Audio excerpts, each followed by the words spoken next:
इथे राहायचं आहे. काय म्हणतोस बाळ? बाबा, माझ्या आईला सांगा मला इथे राहायचं आहे. बाई, अनंताची इच्छा आहे राहायची, राहू द्या काही दिवस. ठीक आहे भट्टू, दंडवत, मी निघते होता. धन्यवाद. अशा प्रकारे छोटासा अनंता भट्टोबासांच्या सन्निधानामध्ये राहण्याला फार उत्सुक झाला आणि भट्टोबास आपल्या छत्रछायेखाली छोट्याशा अनंताला धार्मिक संस्कार देऊ लागले. आता पुढे हा अनंता भट्टोबासांना कशा प्रकारे आपलंसं करतो आणि भट्टोबास देखील त्याला कशा प्रकारे प्रेम लावतात हे आपण पाहूया. अनंता, जा, आता देवपूजेची वेळ झाली आहे, फुले घेऊन ये.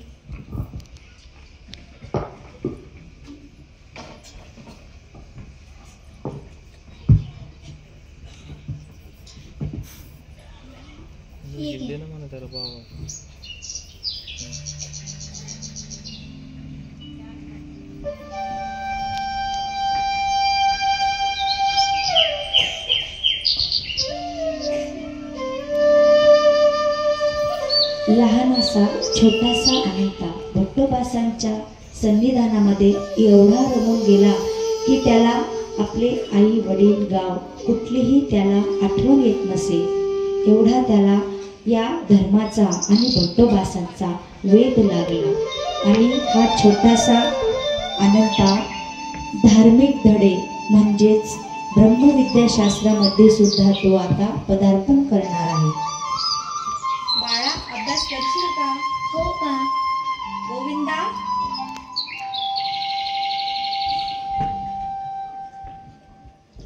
जवळ माईक धरून बोल.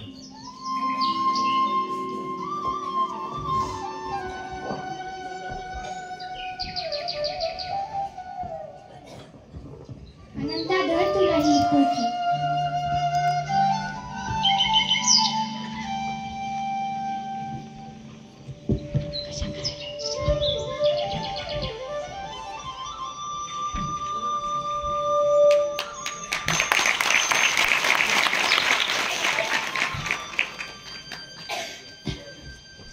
छोटासा अनंता आता धार्मिक धडे गिरवू लागला.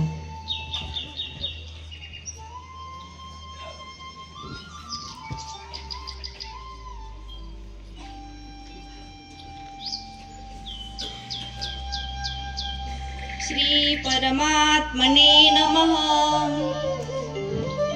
नमः. अथ पंचदशोऽध्यायः. अथ पंचशोऽध्यायः. श्री भगवानुवाच. श्री भगवानुवाच. ऊर्ध्वमूलमदशाखम्. ऊर्ध्वमूलमदशाखम्. अश्वत्थं प्राहुरव्ययम्. अश्वत्थं प्राहुरव्ययम्. छन्दांसि यस्य पर्णानि. छन्दंसि यस्य पर्णानि. यस्तं वेद स वेदवित्. यस्तं वेद स वेदवित्. हा श्लोक तू पाठांतर कर, उद्या मनन दे.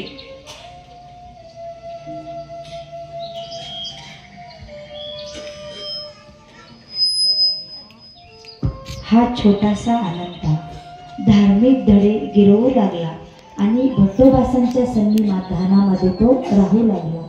इकडे त्याची आई त्याची खूप काळजी करू लागली.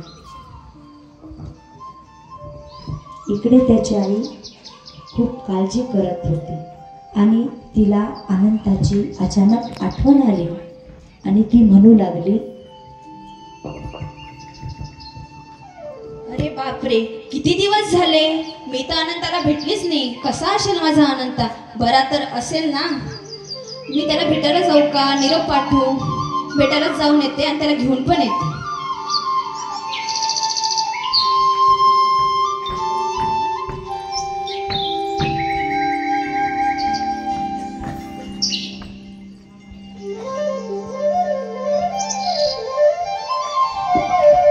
अनंताची आई भट्टोबासांच्या भेटीला आली.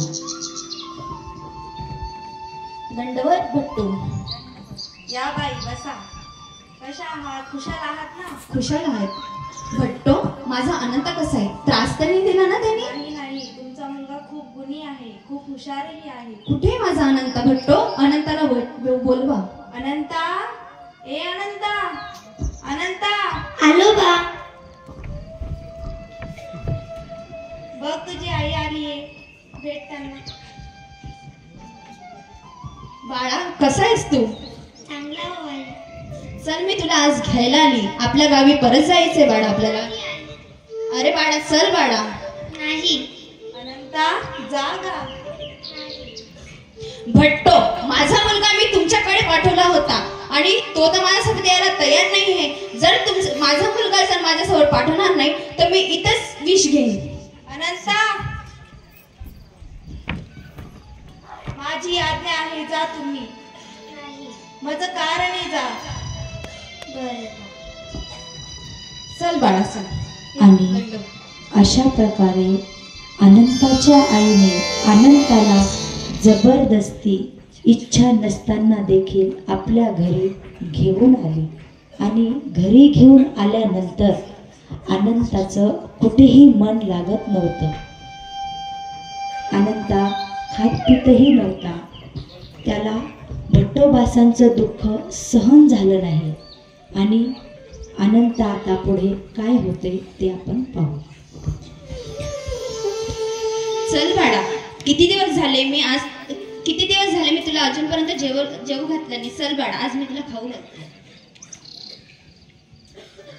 नाही आई. काय झालं बाळा? काय झालं याला? काय झालं असेल बरं? इतका रागात गेला तू.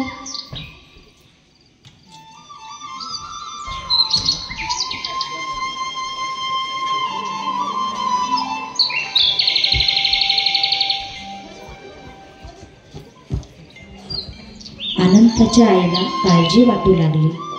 एवढूसं पोर जेवत नाही. त्याची आई चिंतेने ग्रस्त झाली आणि अनंताला परत सर्व पसारा आवरून पुन्हा अनंताकडे गेली. अनंता, ए बाळा. रे बाप रे, इतकं अंग कसं तापलंय तुझं? ए बाळा काय झालं? ए बाळा काय झालं? बोल ना. आई, मला बरं वाटत नाही आहे. असं वाटतंय मी वाचणार नाही. अरे बाळा असं नको म्हणू. माझ्यासाठी तू एकुलता एक आहे. बाळ असं नको म्हणू रे. काही नाही होणार तुला. अशा प्रकारे अनंताची आई खूप गयावया करू लागली.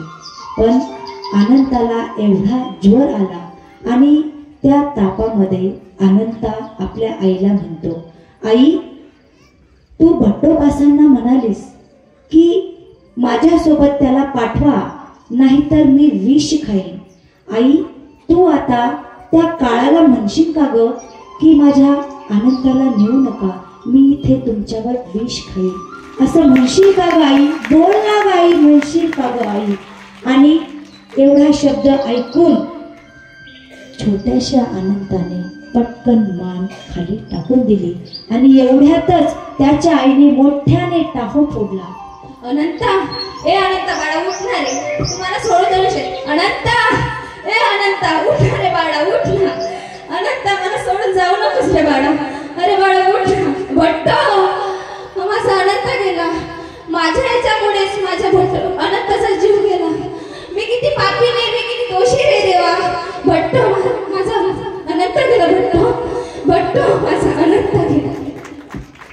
अशा प्रकारे अनंताची आई टाहो फोडून रडू लागली, गयावया करू लागली आणि तिने तिच्या स्वइच्छेने भट्टोबासापासून आपलं मूलच दुरावलं नाही तर आपलं सर्वस्व गमावलं.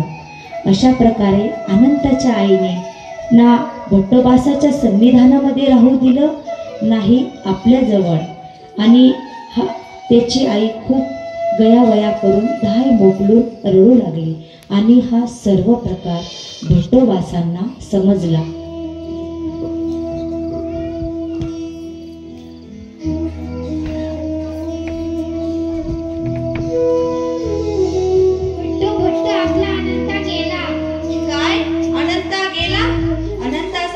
शिष्य जाळे. दुसरे गुरु असते तर पोटी सुरी खुपसू खुपसू मरले असते. अनंता सारिका शिष्य गेला.